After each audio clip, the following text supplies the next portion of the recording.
Hello, friends. This is Dave Hurwitz, executive editor at ClassicsToday.com, here with fabulous concert programs. Yeah, we haven't done one of these in a while, and we're starting a brand new symphony cycle devoted to the symphonies of George Lloyd, which are all being reissued on Lyrita. And they have given me permission to use sound samples. So yes, we're going to have clips of all of them. And there are 12 of these suckers.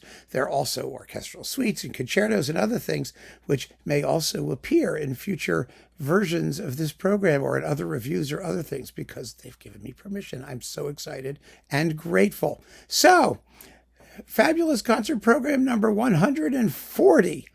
To that. Wow, baby. Now, these are all programs, of course, that you'll never hear live. Of course not. They're too good for that. But you can play them in the comfort and convenience of your own listening room. And we're just taking them in order, starting with Symphony No. 1, which is quite an early piece, actually. It was composed in 1932. It's Symphony in A, which he subsequently called No. 1, because who knew how many more were going to come.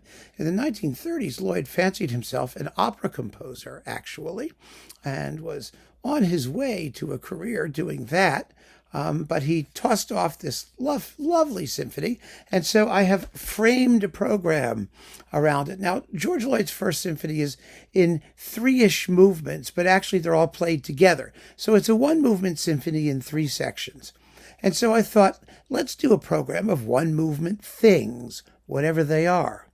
So we're going to begin with the George Lloyd First Symphony. It's only about 24 minutes long. It makes a great concert opener. And in this respect, and to begin this series, I'm on the same page as Mahler, who always said that the novelty, the new thing on the program, should come first, because the audience is fresh and they'll be receptive and they'll be looking forward to what's coming later, so they won't all get up and run away right at the beginning.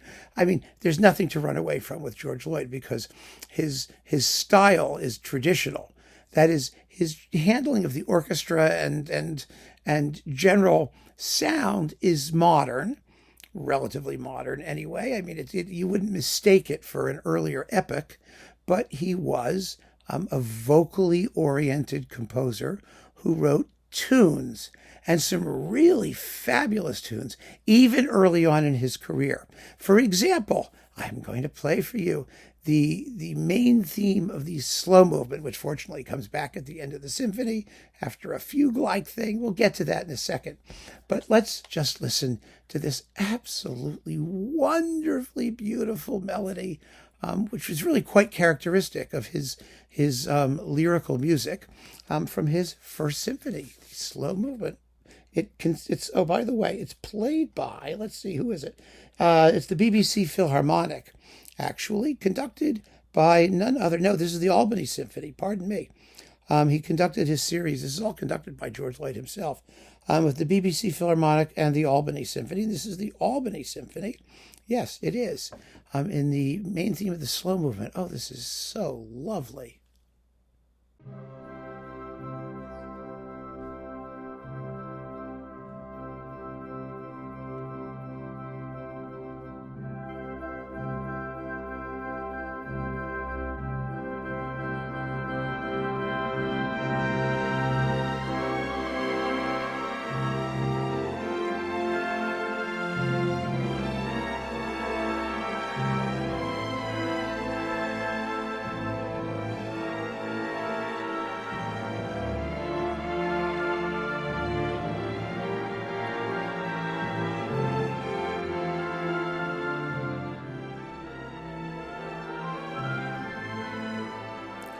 Now I ask you, friends, anybody who could do that, you're going to want to hear the whole thing, right? And you should.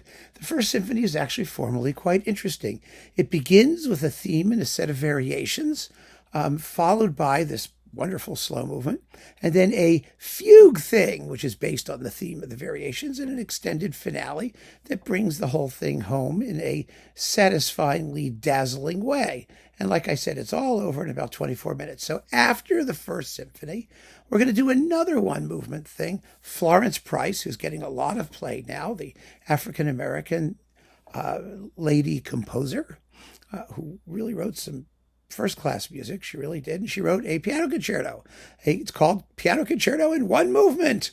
And actually, like the Lloyd, it's actually in 3 movements, but they're all run on. They're all played continuously, and they have thematic links between them. So, you can understand quite readily how it would be a concerto in 1 movement. And that makes a marvelous first half. You have those 2 pieces. Then we all go away for intermission. You have dinner. You go to the bathroom. You can do anything you want because it's going to be in your own home. And you're the one who calls the shots. And we come back for part 2. And part 2 is also single movement things. We're going to start part 2 with Bartók's Dance Suite. Now you say to yourself, what do you mean a suite of dances, right? It's a whole bunch of dances. Well, Bartók's Dance Suite is in 1 movement. It does indeed consist of a suite of dances, but they're linked by a ritornello, by a returning melody that serves as a bridge between them so that they can all be played continuously. That ritornello is beautiful. Just so you know, it's a part that goes da da da da dum bum ba da da da da da da da da da dum, something like that. Anyway, it's really quite marvelous, and it's a very popular piece. It's beautiful and fun and oh so Hungarian. And we conclude with another 1 movement symphony, Samuel Barber's First, which, like George Lloyd's First, and they're all written at the same time, by the way. The Lloyd First is 32, and the Barber was around the same time, basically. Is also a single movement symphony with some similar concepts, fugal things and whatnot. So there you have it, a fabulous program consisting of 1 movement works in various sections. Keep on listening, friends, and thanks for joining me. Take care.